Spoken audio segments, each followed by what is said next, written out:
حضرت عیسیٰ علیہ السلام کے پاس ایک شخص آیا تو اس نے آ کے کہا میں نے آپ کے ساتھ رہنا ہے حضور، میں نے آپ کے ساتھ رہنا ہے۔ آپ فرمانے لگے دنیا دار بن کے رہو گے کہ دیندار؟ کہنے لگا جی میں دیندار بن کے رہوں گا۔ فرمانے لگے دنیا کی طلب نہ کرنا ورنہ میری صحبت میں نہیں رہ سکو۔ حضرت عیسیٰ علیہ السلام نے شادی نہیں کی، مکان ہی نہیں بنایا، ایک تکیہ، ایک پیالہ، ایک کمبل، جہاں رات ہوتی وہیں سو جاتی۔ ایک دن ایک شخص کو دیکھا کہ وہ ڈھلان بنی ہوئی تھی، پتھر کی پہاڑ تھوڑی سی ڈھلان بنی ہوئی تھی تو نیچے لیٹا ہوا ہے۔ آپ نے کمبل بھی صدقہ کر دیا، کہنے لگے آج کے بعد جہاں ڈھلان بنے گی وہاں سو جائیں گے، کمبل کی ضرورت ہی کوئی نہیں۔ کچھ دنوں کے بعد ایک شخص کو دیکھا کہ وہ اپنے ہاتھ کا تکیہ بنا کے سویا ہوا ہے، تکیہ بھی خیرات کر دیا، کہنے لگے اس کے بغیر بھی گزارا ہو سکتا ہے۔ کچھ دنوں کے بعد دیکھا کہ ایک آدمی چلو میں پانی پی رہا ہے، پیالہ بھی اللہ کے راستے میں دے دیا، کہنے لگے چل جائے گا کام اس کے بغیر۔ پر میں دنیا دار بن کے نہ آنا، کہنے لگا نہیں صاحب میں دیندار بن کے آؤں گا۔ جناب عیسیٰ علیہ السلام نے رکھ لیا۔ آپ پہلے دن ہی کہنے لگے چل آجا روٹی کھا لیں۔ 3 روٹیاں منگائیں،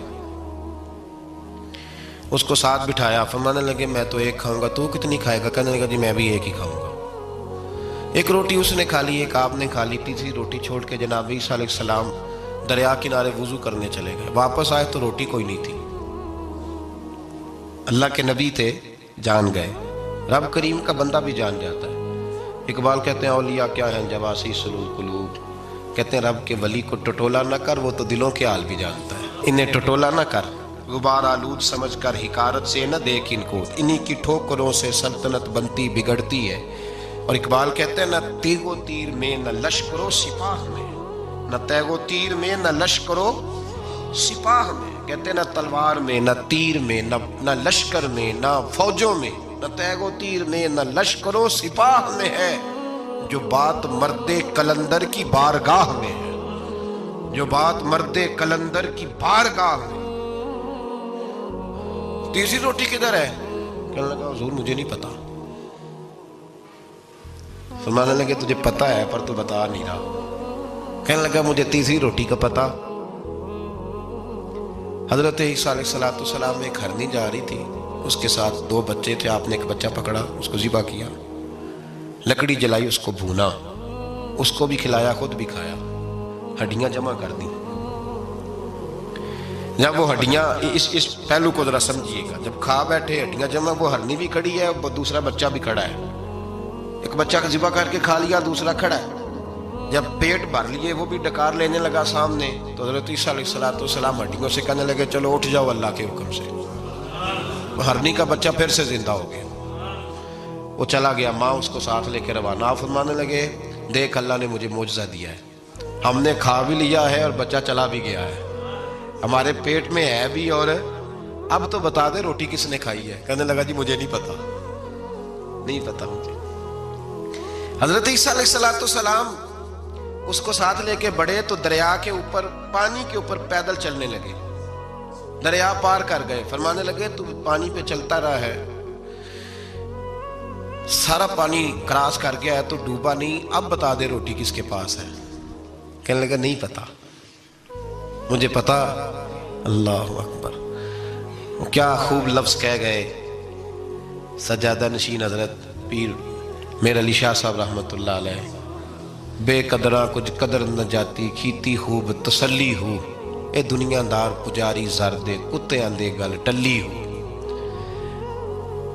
سارا دریا اتنا بڑا دیکھتے ہیں لوگ جو آتے ہیں نا درویشوں کے پاس، بڑے رنگ دیکھتے ہیں پر بدلتے نہیں، رنگ بڑے دیکھتے ہیں پر اپنے آپ کو تبدیل، او 5 فقیروں کسے نہیں مارے آئے ہوئی چور اندر دا ہو، دیکھتے بڑا کچھ ہے بدلتے نہیں۔ نہ بدلا، حضرت عیسیٰ کہنے لگے منوا کے میں بھی چھوڑوں گا، تو مانے گا۔ آپ نے ریت کٹھی کی، ریت 3 حصوں میں ریت جمع کر لی اور پھر اس پر کچھ پڑھ کے پھونکا تو وہ سونا بن گئی۔ 3 ڈھیریاں تھی ریت کی، پھونکا تو سونا بن گئی۔ آپ فرمانے لگے یہ سونا تیرا، ایک ڈھیری تیری، ایک میری، اور تیسری اس کی جس نے تیسری روٹی کھائی ہے۔ کہنا جی میں ہی کھا دی، میں نہیں کھائی، یہ تیسرا اس کا حصہ جس نے تیسری، کہنے لگا میں نہیں کھائی ہے، مان گیا۔ ذرا بات کو سمجھے. پانی پہ پیدل چلا ہے پر مانا دنیا دار ہے نا, مانا نہیں. ہرنی کا بچہ زندہ ہوتا دیکھا ہے پر مانا دنیا قابو آنے لگی ہے تو مان گیا ہے. کہنے لگا جی میں نہیں کھائی ہے. فرمایا او بھلے مانس, تجھے کہا تھا دنیا داری نہ کرنا, تجھے جناب عیسیٰ کی صحبت ملے گی, پر تو ایک روٹی پہ رہ گیا یار. کہاں دنیا دار پجاری زردے کتیاں دے گل ٹلی, کہاں رہ گیا. حضرت عیسیٰ کہنے لگے تو نے ایک پیغمبر کی صحبت ضائع کر دی صرف دنیا داری کے لیے. فرمانے لگے میں نے کیا کرنا ہے سونا, تو تینوں کے تینوں ڈیریاں تو ہی رکھ لے, تیری ہیں, پر تو نے زیادتی کی, تو نے قیمت نہیں ڈالی ہماری صحبت کی. آپ اٹھ کے چلے گئے. صحرا کا علاقہ تھا, وہ شخص وہیں بیٹھا تھا, ابھی سمیٹ ہی رہا تھا کہ دو ڈاکو آ گئے, تلواریں پکڑی ہوئی ہیں. کہنے لگے چل دوڑ جا, سونا مارا ہے, تو کدھر سے آ گیا. منت کی, کہنے لگا چلو مہربانی کرو, 3 حصوں میں ہے, 2 لے لو, ایک تو مجھے دے دو, ایک تو دے دو. منت کرنے لگا, وہ مان گئے. کہنے لگے چلو ٹھیک ہے. دوستی کر لی, نام پتہ پوچھ لیا, گفتگو ہونے لگی. تھوڑی دیر بیٹھے تو ایک دوسرے سے فرینک ہو گئے, بے تکلفی شروع ہوئی. تو کہنے لگے بھوک بڑی لگی ہے, روٹی تو لاؤ. ایک کو بھیجا, ڈاکوؤں میں سے ایک کو بھیجا کھانا لینے, کھانا لینے چلا گیا. اب یہ دونوں پیچھے رہ گئے, ایک وہ روٹی کھانے والا اور ایک ڈاکو. تو آپس میں کہنے لگے یار یہ تیرا پوچھتا ہے وہ روٹی کھانے والا, تیرے اس کے ساتھ کیا تعلق ہے. کچھ بھی نہیں, ڈاکو سجن ہے. کہنے لگے ایسے ہی اتنا سونا اسے دے رہے ہو, آتا ہے تو دونوں پکڑ کے مار دیتے ہیں اس کو, اور سونا دونوں آدھا آدھا بانٹتے ہیں. بالکل ٹھیک ہے, میرا کون تھا, چچا کا بیٹا ہے, چھوڑو. ویسے اس دور میں چچا کے بیٹے بھی پکڑ ہی لیتے ہیں اگر کبھی مسئلہ بن جائے تو. چلو جی فیصلہ ہو گیا. اب وہ جو گیا وہ بھی تو دنیا دار تھا نا, اس نے کھانا خریدا تو اس نے کہا میرا کون سا ان سے یہ رہنا ہے. اس نے روٹی میں زہر ڈال دیا. اس نے کہا میں ان کو ماروں